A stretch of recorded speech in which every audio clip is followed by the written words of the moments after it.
Les gens, tu vas sur leur page, ils vendent montre, ils vendent pas une baoulée, ils vendent manger, ils vendent chaussures, ils vendent voitures. Souvent, c'est eux-mêmes qui se vendent sur leur page. Et c'est une erreur grave. Quand on a une page, on peut vendre un produit et ses composants. On peut décider de faire une page où on vend l'ordinateur. Et on peut vendre l'ordinateur avec les clés USB, les chargeurs d'ordinateur, tout ce qui gravite autour de l'ordinateur. Mais on ne va pas créer une page où on vend des ordinateurs en même temps, on s'en va vendre à Tchéké. Que non, il y a ma tante qui fait à Tchéké à Dabou. Donc, en même temps, sur la page, je profite, comme les gens me suivent, je vends à Tchéké. C'est très mauvais. Mais si tu vends la Tchéké et que tu décides maintenant de vendre peut-être le poisson frais, voilà, comme ça va ensemble, tu peux le faire sur la même page. Mais normalement, c'est déconseillé. Et normalement, dans la communication, il faut être tellement rigoureux. Et nous, ici, on joue avec, en Europe, comme ça, des compagnies qui ont une page Facebook, un site Internet qui parle de tout ce qui est comme lavage auto.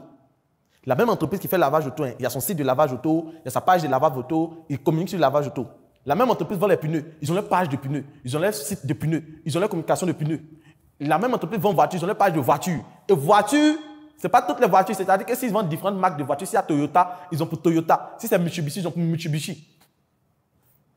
Et c'est normalement comme ça qu'on communique. Normalement, si vous vendez les ordinateurs, vous pouvez au départ faire quoi? Vendre HP, vendre Lenovo, vendre Dell. Ça, c'est ce qu'on peut faire. Mais normalement, la rigueur de la communication reste souhaitée que si tu vends normalement les ordinateurs, tu vas avoir une page pour Core i3 seulement. Tu communiques seulement Core i3. Au fait, plus tu réduis le champ des éléments avec lesquels tu communiques, au fait, plus la communication est pertinente. C'est ça, au fait. C'est-à-dire, imagine que tu viens sur un site. Toi, tu as besoin de connaître les informations sur, je vais dire, l'achat des terrains. Et tu tombes sur une page Facebook qui parle d'achat des terrains, seulement. Et tu as besoin d'achat des terrains, tu tombes sur une page où on parle de construction, d'achat de terrain. Entre les deux pages, c'est quel qui va être plus pertinent? C'est quel tu vas beaucoup plus suivre? C'est le premier. Parce que lui ne parle que seulement de ça.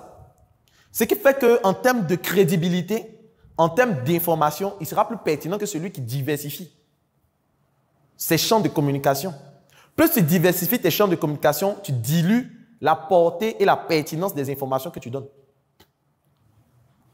Celui qui parle seulement d'un joueur, lui toujours c'est Cristiano Ronaldo.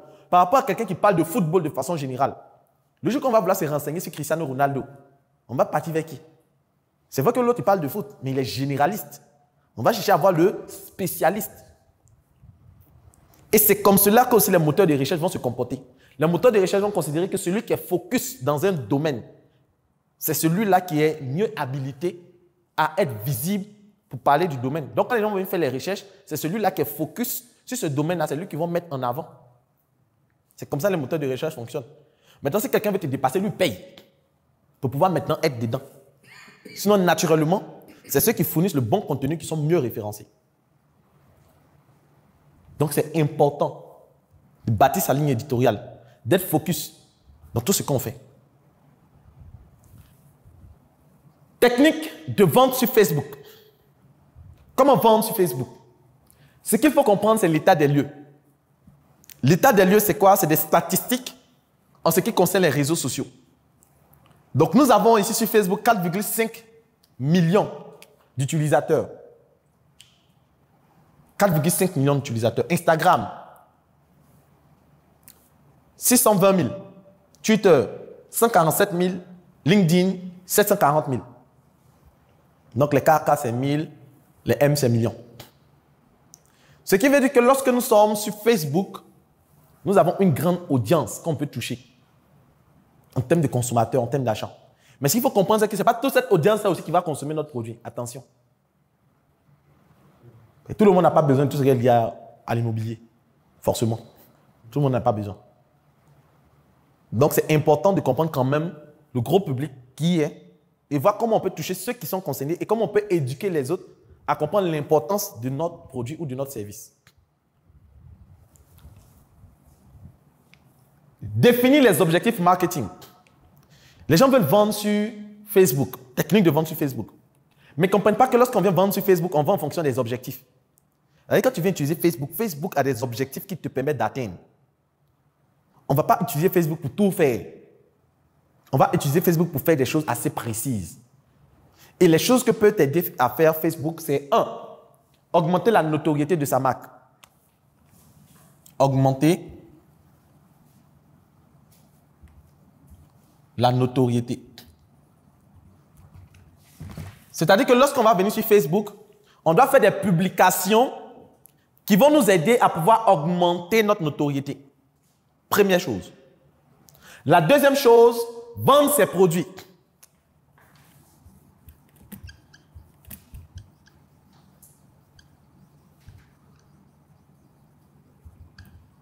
La troisième chose, fidéliser. Et lorsque nous avons fait la formation sur la stratégie de vente, ce sont ces trois piliers que nous avons vus. Créer sa notoriété en bâtissant son audience. La deuxième chose, faire une proposition commerciale irrésistible. Et la dernière chose, fidéliser les clients. Et c'est cette même méthode qu'on va translater. Donc, il y a des gens qui viennent que non, pardon, il faut sponsoriser ma page, pardon, il faut booster. Ça me fait rire. Parce que toi, tu peux vouloir que les gens achètent. Et puis le gars, lui, booste pour que la notoriété augmente. Parce que quand tu viens booster là, Facebook te demande, mais toi, tu ne connais pas. Et on va voir tout à l'heure comment ça se passe. Mais toi, tu ne connais pas. Toi, tu lui donnes un café. Et lui, sans booster pour la notoriété et non pour qu'il ait achat de produits. Et souvent, lui-même ne connaît pas. Parce que lui, il a peut-être vu le process. Donc, lui, il ne sait pas qu'il y a une nuance. Donc, si tu as eu la chance qu'il a choisi vendre des produits, tu es sauvé. Mais s'il n'a pas dû choisir une notoriété ou bien fidéliser la communauté, toi-même, tu n'as pas encore de client, tu as fidélisé qui? Donc, lorsqu'on veut partir sponsoriser, il y a des étapes, il y a des éléments qu'on prend en compte. Hello, bienvenue à toi sur cette plateforme. Si tu tombes sur cette vidéo, c'est que tu as fait l'excellent choix de t'orienter en ce qui concerne la vente et le marketing. Je suis le coach Loco Kofi. Je forme des personnes en marketing, en vente depuis plus de 5 ans. Et en 5 ans, j'ai pu remporter des prix, notamment le prix du meilleur jeune entrepreneur dans le domaine de la cosmétique, meilleur jeune entrepreneur également Africa Startup TV. J'accompagne aujourd'hui au sein de ma communauté 1000 vendeurs, plus de 1700 personnes en ce qui concerne la vente et le marketing. Il y a une chose que j'ai remarqué ces 5 dernières années, c'est que le monde bouge et les choses changent rapidement. Et face à ce changement, il est difficile de pouvoir capter et comprendre toutes les notions de la vente. Vous allez déjà entendre parler de tunnel de vente, marketing digital, stratégie de vente, sponsoring. Et face à toutes ces notions assez bizarres, assez stratégiques, il est important de savoir s'orienter. Qu'est-ce qu'on fait réellement pour vendre? Lorsqu'on veut vendre, par quoi on commence? On va où? On atterrit où? Comment je fais pour écouler de façon pratique mes produits et mes services? C'est tout l'objet de ce livre dénommé la boussole du vendeur. La boussole du vendeur vient comme une boussole pour t'orienter, te guider et t'aider à faire les bons choix en ce qui concerne la vente. Dans le premier chapitre de ce livre, je te montre les bases de la vente. Je t'explique les notions. C'est quoi un client? C'est quoi un prospect? C'est quoi un tunnel de vente? C'est quoi une base de données? Je t'explique ces notions dans le premier chapitre. Dans le second chapitre, je t'apprends également certaines vérités qu'on ne te dit pas sur la vente. Par exemple, lorsque tu veux vendre, tu dois comprendre que les clients de ce mois se trouvent dans le mois précédent. J'explique cette notion-là dans le livre à travers plus de 5 vérités sur la vente. Après ces vérités, dans le chapitre 3, je t'apprends tout ce qui concerne les stratégies marketing pas à pas.